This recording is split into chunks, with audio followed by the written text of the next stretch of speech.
Yo, what's up, guys? This is Why Not Be Reckless, aka Why Not Be Casting. I'm one of the HCS commentators, and we have another HCS weekly report. It's the HCS post show, and we're talking about the 2K that literally just happened yesterday, or just concluded yesterday, we should say, and lots of implications when it comes to those final points. I wish I had the final points ahead of me right now. We're going to save that for another time, but either way, nobody was safe. Optic and FaZe maybe separated by maybe like less than 1,000 points. There was almost a three-way tie, or damn close to it, over toward the lower side, and all of this is happening because during the FaZe qualifier, there's going to be two teams that make it through the top two, automatically make it for DreamHack Dallas, but then after that, it's going to be the top 8 teams in North America that joined them, along with 6 other teams from the outside regions that come in. So this is the final time to start to earn those points, to try to gain that seed, to try to put yourself in position to make the DreamHack Invitational. So with that being said, let's talk about it. Optic Gaming coming out hot to start off our winners bracket round number 2. It was just about a week ago, where Native Red upset Optic Gaming in the elimination bracket to knock them out of the tournament in their lowest placing so far this year, and to be honest, close to probably their lowest placing here in Halo Infinite. Native Red got the best of Optic Gaming. Optic Gaming fired right back with the 3-0-8 dominant performance coming out of OG to make it into the winners bracket finals. And I will say, some of us might sit here and say that, we're surprised by this Optic game being an APG formal, Lucid and Trippy after Native Red just got the win. But, come on, they're Optic gaming the number 1 seed, the number 1 team in the world. It was only a matter of time that they bounced back. And I know I'm not surprised by this. And even though I'm a big fan of Native Red, Talik, Druck, Soul Snipe, and Manny, I'm a big fan of them. Optic Gaming on another level, and it was unfortunate that Native Red ended up running into them to make it into the winners bracket finals. So Native Red get knocked down to elimination bracket. Space Station Gaming able to get the 3-1 over FaZe. This to me was more shocking, and I feel like, and it's not because I don't believe in Space Station Gaming. Like, I mean, anybody who's been watching my channel knows that I'm a fan of SSG. But I think FaZe have asserted themselves as the number 2 team in the world, and sometimes look like the number 1 team at times.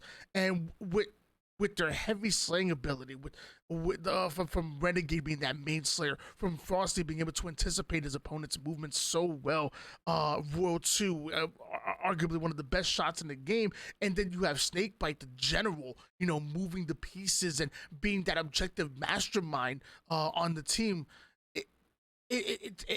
FaZe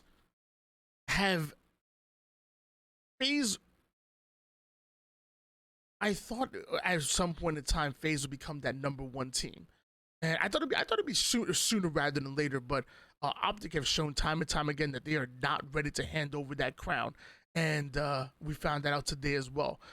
Space Station Gaming, I think they were solidified as a number 3 team in the world, but the way they played during the 2K yesterday, which by the way was online, SSG historically known for being a terrible online team. We know SSG never perform online. They go to LAN, they go on these crazy runs.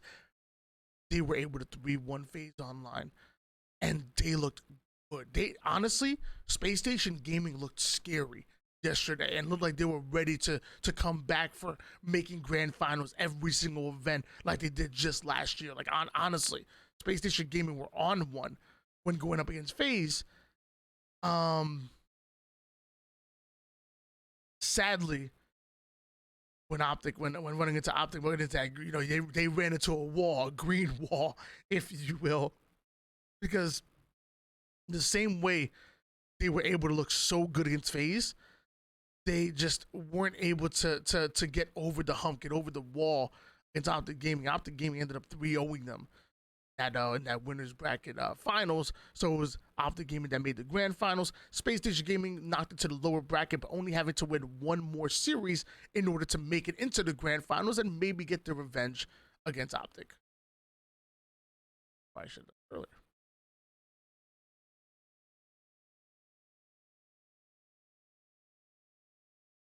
G1 3-1 over Sentinels. G1 made up of Boo Boo Doo Falcated Sabinator and the newly acquired Suppressed.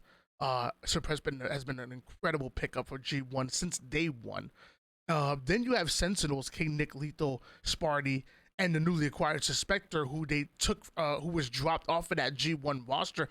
Would have been amazing if Sentinels were able to get the win. Suspector dropped off the roster, goes on to his new team, and then gets his revenge on G1. Even though there's probably no hard feelings whatsoever on either side, would have been great.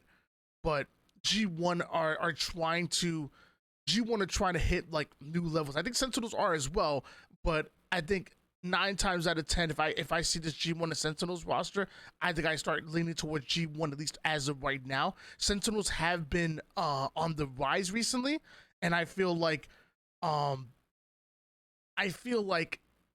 they're almost ready to take that next step. But I always say there's like levels to this, and as of right now, you know, the tier 1 level would be Optic, FaZe, and Space Station Gaming. Tier 2 right now would be Native Red, G1, and I would even put Native White up there right now. And I feel like if Avengers keep playing their cards right, they might be up there. If Sentinels keep looking the way they have been recently, they might end up in that tier. But I feel like they're still in that kind of tier 3 for me, where it's Sentinels, Avengers, Proton Gaming, and some other teams that are in that tier 3 slot. So that's why I'm not really surprised that G1 ended up with the 3-1 over Sentinels. But that doesn't mean sleep on Sentinels. Trust me, they've been looking good since bringing in Suspector. Avengers with the 3 over Cloud9. Avengers Hush, Neuronical, Precision, and Swish. Cloud9. Triton, Nemesis. It was Squale. Now we have Rami and Bohm coming in to make up that roster, and even Bohm, the former teammate of Avengers, wasn't enough to get them even a single win here. Avengers 3-0 over Cloud9. You guys know I'm big on Cloud9, but I'm even bigger on Avengers. Dude, Avengers have been consistently good for a while, and even flirting around with being great at times, because we've seen them get some upsets on some teams that quite frankly they have no business getting upsets against. I like this Avengers squad. I can't lie to you. I really do. Like them a little bit more than Cloud9 in this matchup. Avengers and G1 move on. G1 end up going up against Native Red, and this is always a great matchup. I feel like at some point in time, G1 and Native Red are going to match up in every single tournament, like the same way that a rivalries started to be built between like Optic and FaZe, where they almost match up almost every single tournament. Native Red and G1 feel like they almost going to match up every single time, and it's always a great series. It's always a must-watch series, and again, Native Red and G1 go to a Game 5, and again, Native Red come out with the win 3-2 over G1. G1 have been looking great. Just like Sentinels, both of these roster moves really worked out great for both of them. But it's still gonna be a road for G1, a long road for G1 to consistently beat out Native Red, to consistently beat out Native White, and to get themselves and try to get themselves in that tier with the Space Station Gamings, the FaZes, and the Optics. It's gonna be a long road. It's not going to be an easy one. Luckily, there's lots of time on the roadmap.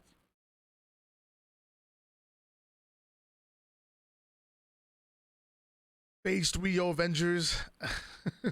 Again, I love the Avengers, but there's just levels to this. And I believe there was one tournament when Avengers actually did upset FaZe. I swear I'm not making this up. I swear there was a tournament in this year where Avengers did upset FaZe. It was a while ago. But you know, consistently you're gonna have FaZe beating them out, and maybe not 3-0 every time, but honestly, I see it as a 3-1. I see it as a dominant performance. FaZe are those guys, and Avengers found it out the hard way. FaZe and G1. Excuse me, FaZe and Native Red. Excuse me. Move forward. FaZe 3-1 over Native Red. This was your top 4 matchup. Winner of this makes to the top 3, and it's so funny that like no matter how you spin these tournaments, you know, somehow it always ends up in the top 3 of like FaZe, Optic, and Space Station game for the most part. Granted, that 4K was a little crazy complexity with like this insane run upsetting everyone. It's like upset Optic, upset Space Station Gaming. Complexity were on another level during the 4K. But it's funny because most tournaments you would say that in some way, shape, or form, it ends up as Space Station and FaZe and Optic in the top 3. Some way, somehow, we'll see some movement. We'll see one of them get upset. We'll see, so, you know, 2 of them drop to elimination bracket earlier than expected. Like it always ends up a little bit crazy, but we end up with our elite 3 at the top 3. Space Station Gaming get knocked to the elimination bracket 3-0 by Optic. Space Station Gaming already beating out FaZe in that winners bracket semifinal, so you know they must have been feeling confident. And Space Station Gaming, the 3-0'd FaZe. I had the luxury of being able to cast this event, cast this loser bracket finals, and as I was watching the Space Station Gaming roster, I kept just getting this like this just like this vibe, and you just something felt different about Space Station Gaming, and I mean, this could have been me, but they were moving like champions. They were really feeling themselves, and it was just to be able to outplay. Let's not miss word. They outplayed FaZe at almost every given corner. It was incredible to watch. Space Station Gaming are nasty, man. They really are, and they look like they're ready to come back and say, hey, look, we are back. We're newly motivated. We're coming back for our throne, and it was great to watch. Space Station Gaming came out with the 3-0, 6-1 FaZe when it comes to the loser bracket finals and the winners bracket round 2. But then once again, maybe not a 3-0 like it was in the winners bracket finals, but once again, history does repeat itself the same way that Space Station Gaming were able to dominate FaZe twice. It looked like Optic were able to dominate Space Station twice as well. When it came to the winners bracket finals being a 3-0, when it came to the grand finals being a 3-1, Optic Gaming once again are your champions, and rightfully so. You know, you can catch Optic slipping 1 week. You ain't gonna catch them slipping twice. It just ain't gonna happen. Optic Gaming are the real deal. They come back. They come back and take the #1 seed, and now I'm pretty sure there's only one more tournament leading up until DreamHack Dallas, and that's going to be the FaZe event. I believe the qualifier is this weekend. I believe that's $15,000 on the line, so not bad for an online tournament whatsoever. And yeah, it's the final chances for FaZe to try to dethrone Optic as the #1 seed. I believe Space Station Gaming might have closed the gap on the top 2, but they're still behind. They're still in #3 spot. They might have just maybe solidified their spot a little bit more because they were already like 10,000 points away from like White. Meanwhile, you know, you have teams like Avengers and Cloud9 and Proton Gaming and Status Quo and many other teams trying to tread water and stay within the top 8. So top 8, you know, top 9, top 10. So this way they'll be invited to go to DreamHack Dallas. So it's gonna be really interesting to see what happens going forward here. But all I know is Space Station Gaming are damn good. Optic Gaming are your number 1 seed. And everybody else is continuously getting better week after week. So don't miss, make sure you guys pay attention to scrims. Make sure you guys pay attention to the to that FaZe event that's coming before Dallas. Make sure you pay attention because right now the HCS is wide open as it. All right, guys, that's your HCS weekly report. Thank you so much for watching the video. If you made it all the way to the end, leave that comment down below. Make sure you like. Make sure you share it on your social media and whatnot. Whenever you guys are interacting with this video in any way, shape, or form, it is great for the algorithm. YouTube pushes it more. It gets more views, and I smile a little bit more. Thank you so much, guys. Peace out.